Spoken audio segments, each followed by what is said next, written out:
Welcome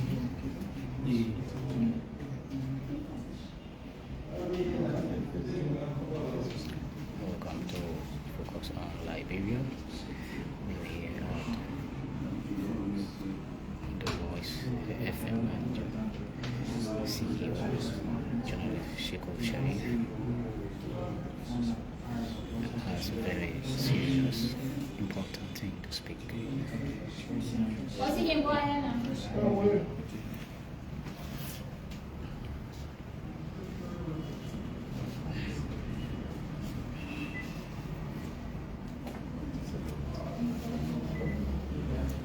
think we can begin.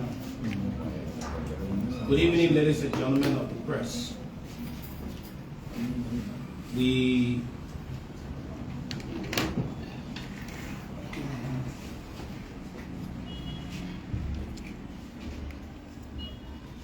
Good evening, ladies and gentlemen of the press. This morning we had an issue here at the main studio of Voice of Liberia, which resulted to us calling for the intervention of the Liberian National Police.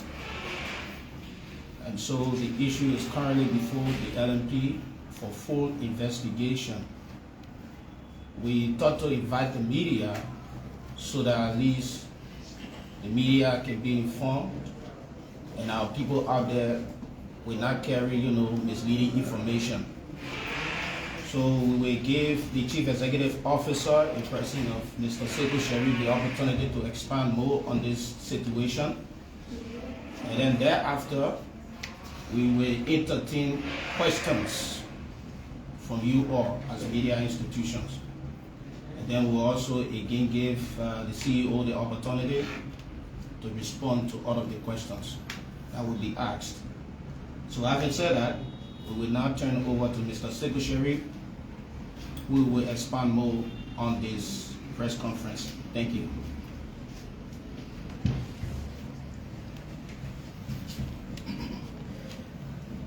Let me say good afternoon to our colleagues in the media from different media institutions. We want to say thank you for coming on a very short notice so as to address a very pressing issue. As a media institution, we've continued to play our role as being very critical about issues in the country. And this morning, usually we run the morning show, and then we come as early as 6, and then the show starts by 7.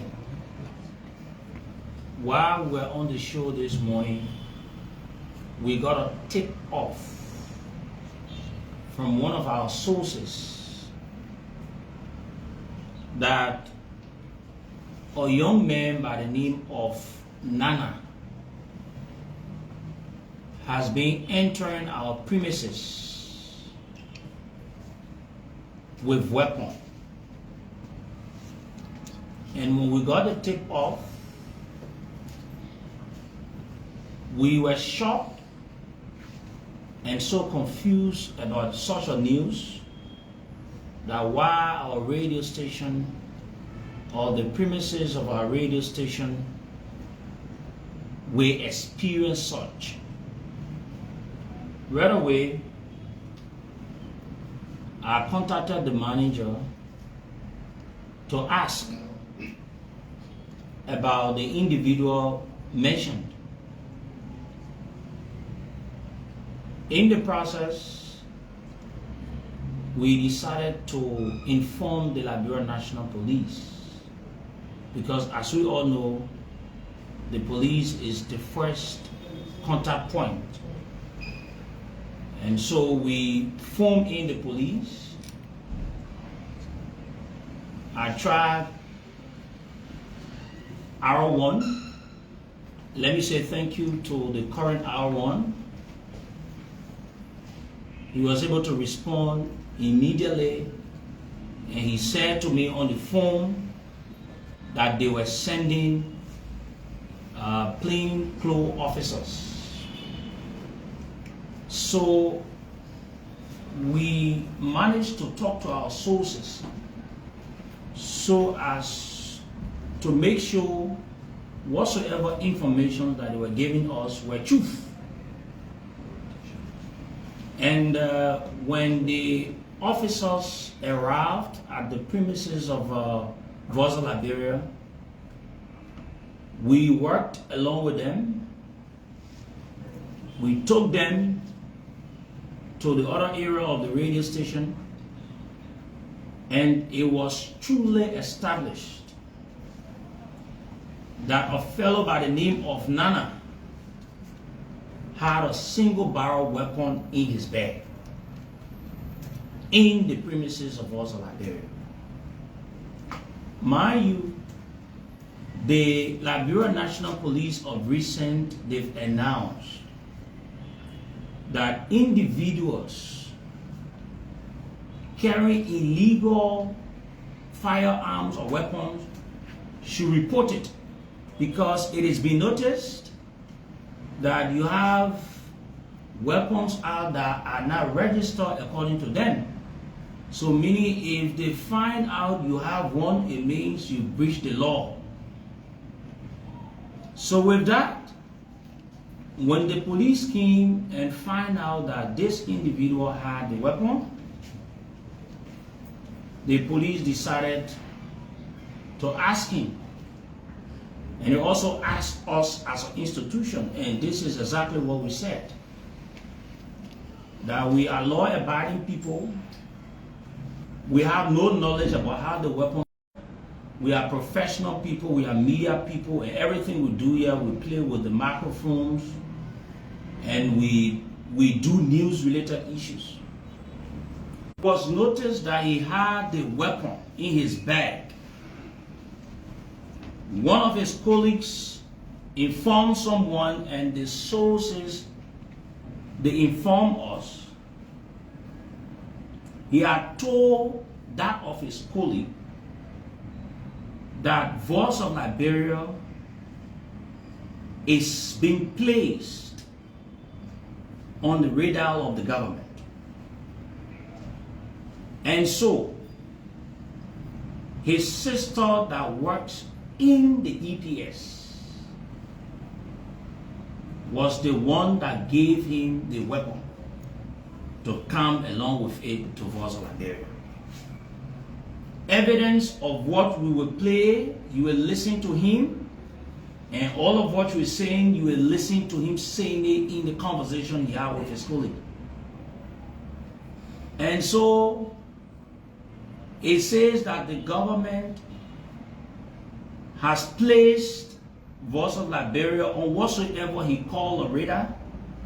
For what we don't know, every one of us in here, you people know that we've been very critical on the government. It is something that we don't mince our words on. We speak hard truth to the government. And so if it is not coming out that the government has placed us on a radar, one would think that this could be a setup where the very government will come and say they want to do a search or seizure process, where they will say that Voice of Liberia is trailing guns. Because in the audio we're going to play, you will listen to Nana that we called the police to intervene. Said that his sister in the EPS, and who the EPS protect, it is the president and senior executives. So if someone from that group are being able to give a weapon to someone to come to Voice of Liberia, it speaks volume. What we've done as an institution, we were able to write the justice minister because we know the intent of the government. And it is clear that as an institution, we no longer trust the police. We had an issue of a rape case. We raised the issue. The facts were available. Hospital records showed that that child was raped. Gregory Como and the legs of the police officers, they stepped on that case in favor of Mamaka ability because the individual that allegedly raped the girl was or is or brother to Mamaka ability. Up to present, there is no outcome of it. From that backdrop, we think that with the police coming today to take the issue, it will be the same business as usual because the police will not do it. They know what they're in. It is a process that they wanted to use to silence us because we are critical against the government. We'll play the audio. It will shock you to hear some of the things that the individual that had the gun in the premises of Voice of Liberia said to his colleague in their conversation. And so we wrote the Justice Minister with CC Capivera Embassy, Civil Society, the President of Liberia, to bring this matter to their attention. Because if a government wants to silence you, they will use all forms to get out to you. Because if somebody is carrying a weapon in the premises of a radio station and saying that that weapon was given to him by somebody from the EPS, it is something that is very scary, and I think we journalists have to be very careful because the government now is trying by all means to get at people that are very critical. It is not me that concluded, but it is what that is being said on the audio, which we want to play. Every one of you will listen to it. So we call you here today because sometimes they will give the news different because it is something that they want to get at us. We've heard a lot of things. People have told us a lot of things from within the government as to how they want to get at us, but it has been difficult. Mind you, the government was coming up recently with lists of radio stations that indebted and all these kinds of things. Luckily for us, we were in compliance of that. That's the reason why we couldn't be involved into that. So with all these kinds of things, it says a lot. Before we go ahead, we want to play you the audio. And here is the individual in question today when we called the police.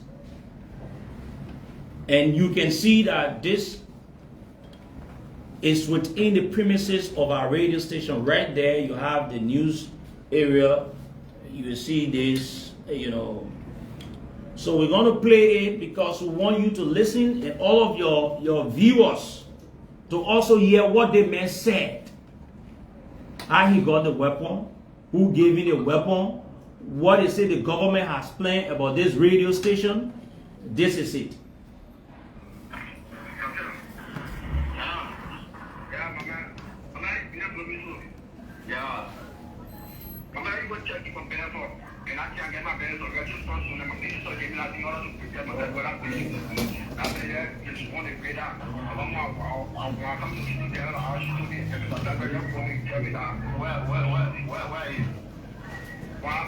Where are you? I'm not come to the York. No. You have to come. Do you know that it's a security position? I know that I want to tell you that I can talk about your story, but it's supposed to be listen to me. Listen to me. We are all professional people. You understand? It poses a high security threat. I was looking for a pen to write. That red pen I'm using the right way. You understand? Irrespective of the fact that, I did went here there to check for pen, but as much as possible, you as a professional person, you should not have done that. You understand? You should not have done that, bro. So it's not anything that is exposed to the public, no. How best can we do the damage control to continue this situation that will not escalate? That's the point. Yeah, but you know what I'm saying? I know this is my point too. about the building there. When I told my sister I'll come to down the building for her because she's not together. I actually said I'm going to go and get that. I do have a better stuff only for the smoke and condition here. I actually gave me that. I was really a threat. She works at the smoke and commission. Oh, she works at EPS and I think it's registered with the smoke and commission. That's what I'm saying. And because that's something like you took it, you carry cool road to your place or whosoever. No, forget it. It's with me personally. Don't worry. It's with me. For security reasons.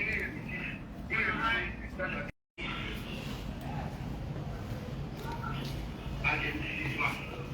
No, how can we meet tomorrow or what? Tomorrow morning, let's get to work. Yeah, which is on a very professional note. Tomorrow morning, because tomorrow is supposed to be my time to be on air. What you say now, I'm sure you right, so I can do meetings with the CLU, Papa, all that. No. You won't reach the Papa yet. Just forget about that. Do as much as possible tomorrow in the morning. Let's sing up.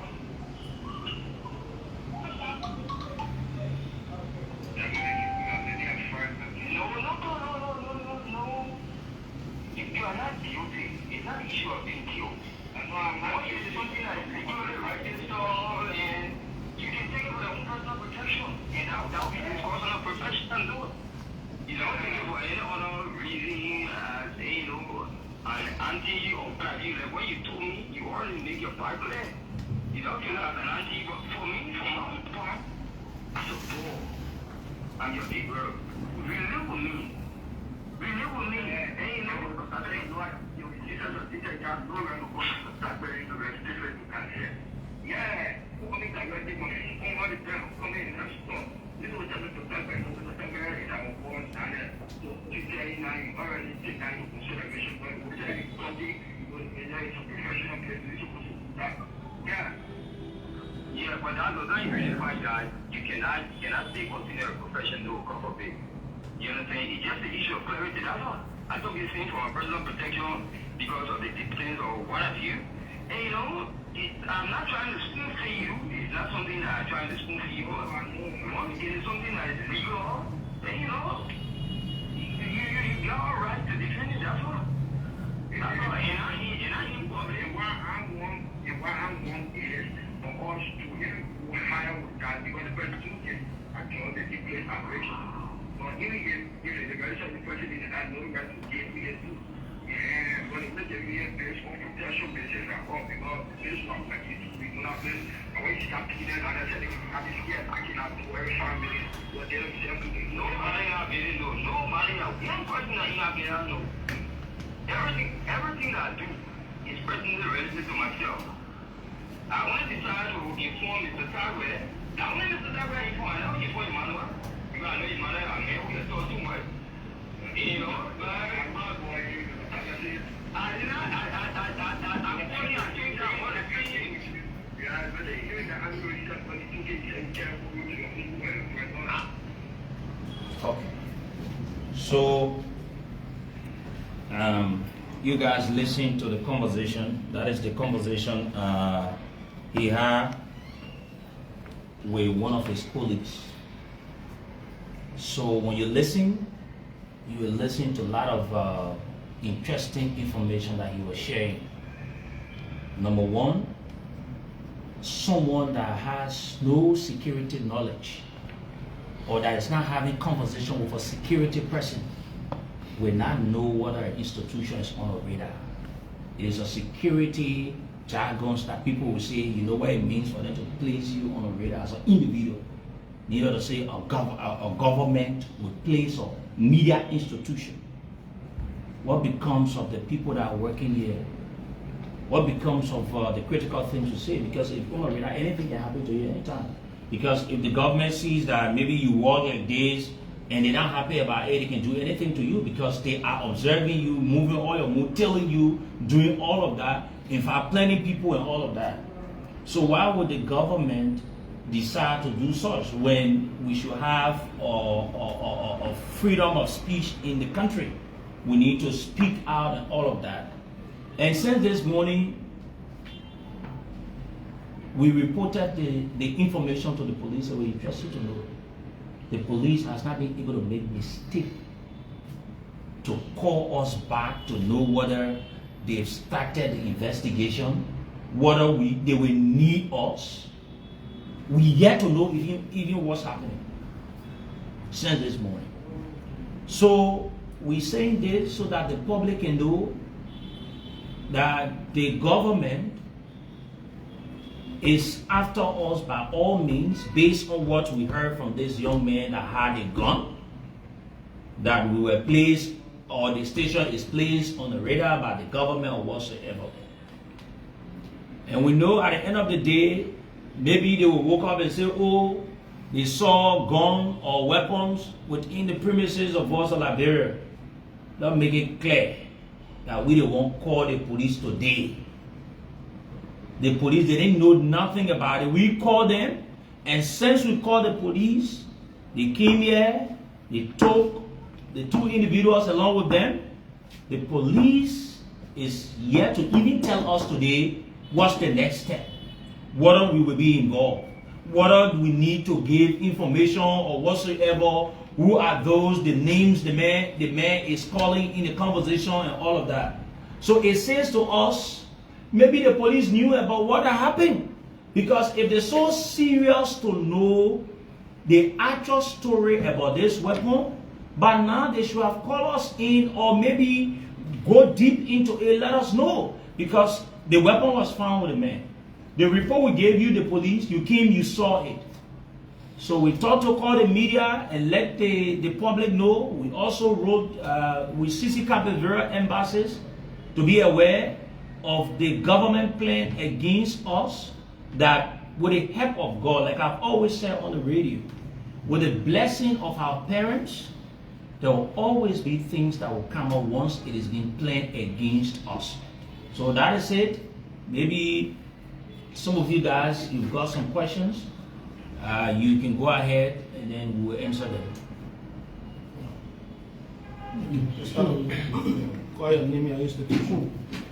Thank you. My name is Albert Fania, and I do report for QFM. I want to know the relationship the station has with this man guy. Isn't it working here, or you been working here before? Secondly, with this, will you continue on your hard stand against the government on your talk show on the radio? That's a very good question. If you gave me the chance 100 times, I will remain critical 100 times. Like I've always said, Joe Walker came to the presidency unprepared. Evidence of even what are happening in Indonesia. Other countries got benefit. Joe is leaving from there to go to China with nothing. But the president of Indonesia just told him, say he should come back and fight so that the palm oil issue should not be treated the way it is being treated by the Western countries. Is it not an insult to our country? It shows to all that Joe Walker goes to such an occasion unprepared, because other countries are getting benefits. So I will remain critical. If Joe continues to give us reasons to continue to deepen down in the critical aspect of what we do, we will continue to do it.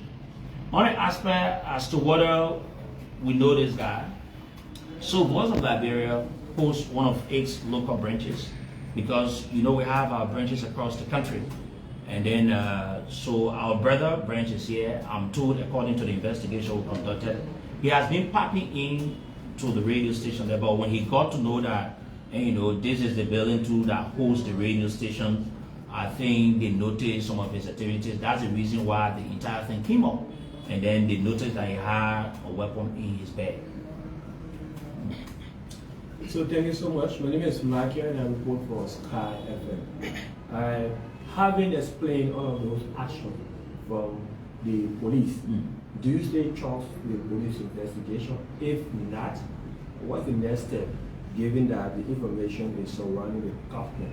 What's the next step by securing or ensuring that the safety of workers of VOL is assured?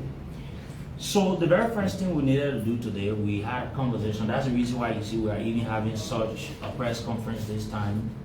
We had a conversation with our lawyers and some other partners. We've been having conversations surrounding this issue because it's about the safety I know for sure, I've said it on the radio, that the police, under the watch of Gregory Kuma, they recruited most of the people that I know, he knows. They are murderers, people that have been involved into dangerous acts in our country. They've been placed in the police, so the police can do anything. I don't trust them, I know they won't do anything. That's the reason why we wrote the Justice Minister. Even though the Justice Minister too will do nothing, but at least we have them on record. We share copies. We end the sharing of copies to various embassies tomorrow so that they can be aware. Mind you, it is not the first time. Once you are critical, the government goes after you.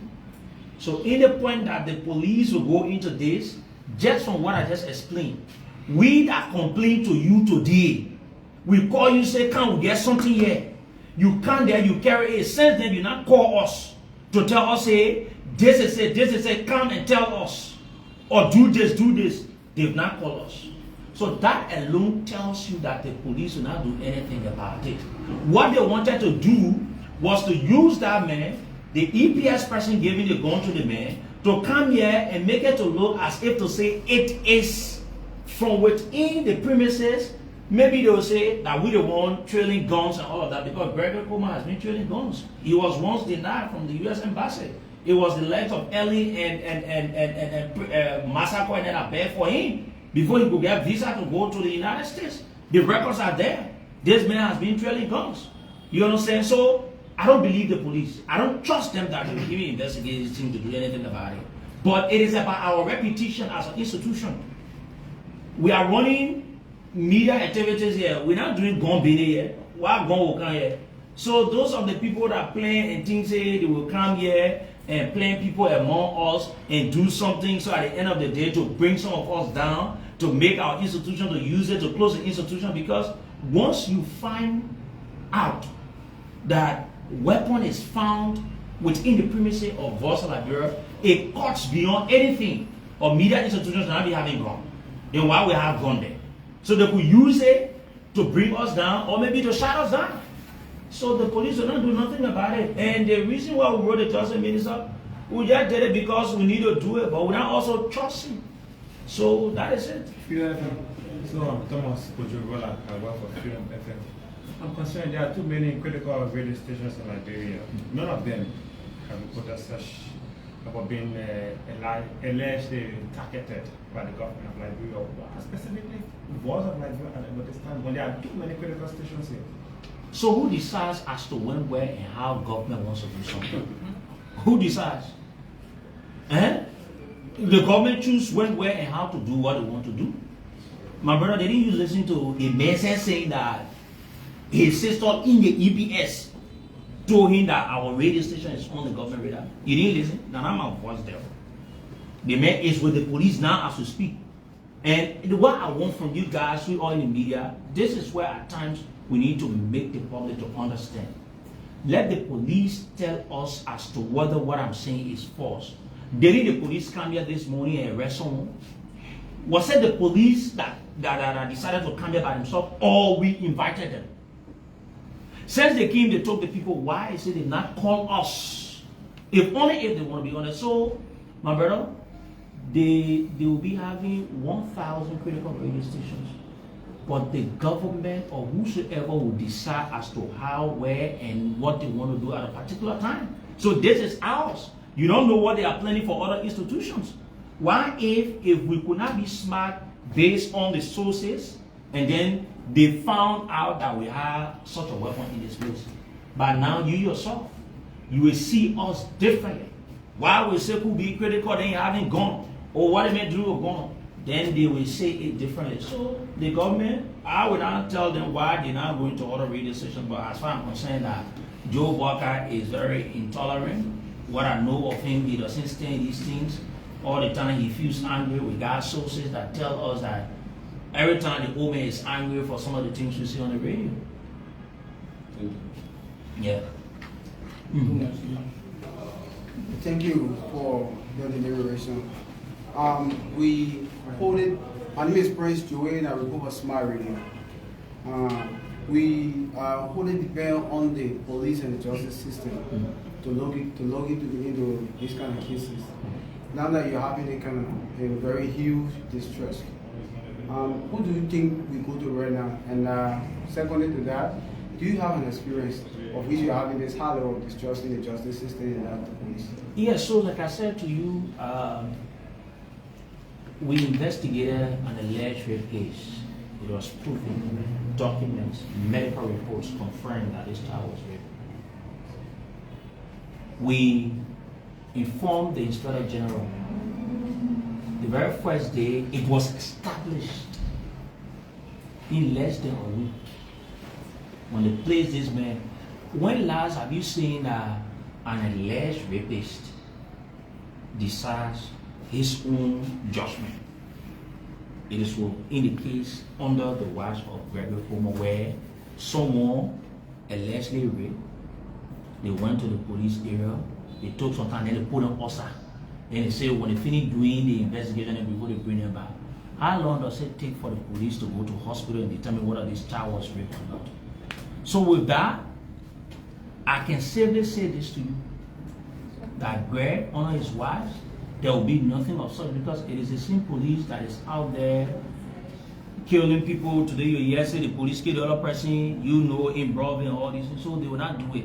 Any aspect of having redress, we don't really want to have a redress about this. We just want the public to know that this is what the government has decided.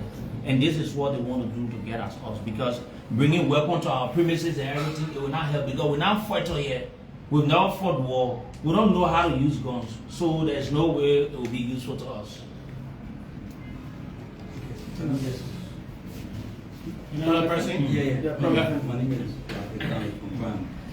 From the onset, I did listen to you talk about the investigation that was conducted by the plain law officers between the alleged war and other those officers. But on the contrary, it seems to be that what you play was just a normal conversation between two colleagues, between workers.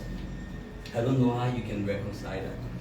What about reconciliation? So, you listen to two individuals having conversation. What gave birth to us even knowing that this man has been bringing weapons in this building? So like we say in the perfection, you say your source. So we said here today that one of our sources, right? So we could have been informed that Nana has been bringing in weapons in this building for whatsoever reason until they had a conversation, because the weapon was found in his bag. So for God's sake, bro, is this a place to go gun in your bag for safety? Here can save you? Is it your weapon? Not at all. So that if they can save you, okay, if everything happening and everything, so the weapon you put in your bag, you come to Vosa Liberia. So how can you save yourself, or how does it sound? So it was not like a normal conversation. It is a confession in a sense where I'm telling you about what you've seen with me. Oh my man, don't do the one everything, but they think it was given to me because the radio station is on the radar or whatsoever. That's the reason why I bring in the weapon and everything. My sister gave me the weapon here to bring it. The man said it clear that EPS later gave it to him. Again, let me try to understand. It seems to be like the two persons who were having the conversation, they work together from the conversation. And so working together, what does that mean? So it means Probably we work. So better information about the person who came here to carry on the act. So, but that is the reason why we invited the police. They can do the investigation and know as to how deep it is. We don't know. We don't want to be the person to judge because we don't know anything about gun. My brother, when I heard about that gun being today, I was screaming because I don't fire gun in my whole life. I know how to do it, and I don't even want to do it. So the police now that we expect to do the right thing, right? By right today, they should have called us in to get an official statement from us. So which sort of weapon was used? Can you describe the weapon? It's a single barrel stuff. Pistol. Man-made. I don't really know whether it was a man-made because I don't have the idea when it comes to weapon. Mm-hmm. Yeah. Yeah, so The Chief, police has it, right? Yeah, the police has it. Yeah, lastly from my end. Final question. Yeah, so since you have to hear from the police on the start of the case, have you ever in a video or institution, you went to follow up to the current start of the case? So, you know, they say somebody that will get interested in certain things to do the railway, you will know from the start. Because we call you, and then you know that you cannot carry out a case or investigation without us. So when you investigating, how you investigating it? So you just talk to that people, you finish with it. So what because of our institution? What because of us that invited you to say this is what has happened? We need your intervention. I thought they said it's supposed to protect life and property. So just from the entire thing, it says to you that the police knew what they were doing. They knew of that man being here, but because they did not succeed, so they did not care. That is my verse. Thanks. All right, thank you very much. Voice of Sekou Sharif, for CEO of Voice of Liberia. Ladies and gentlemen of the press, thank you so much for coming. And we really appreciate your presence here today. Thank you. Thank you.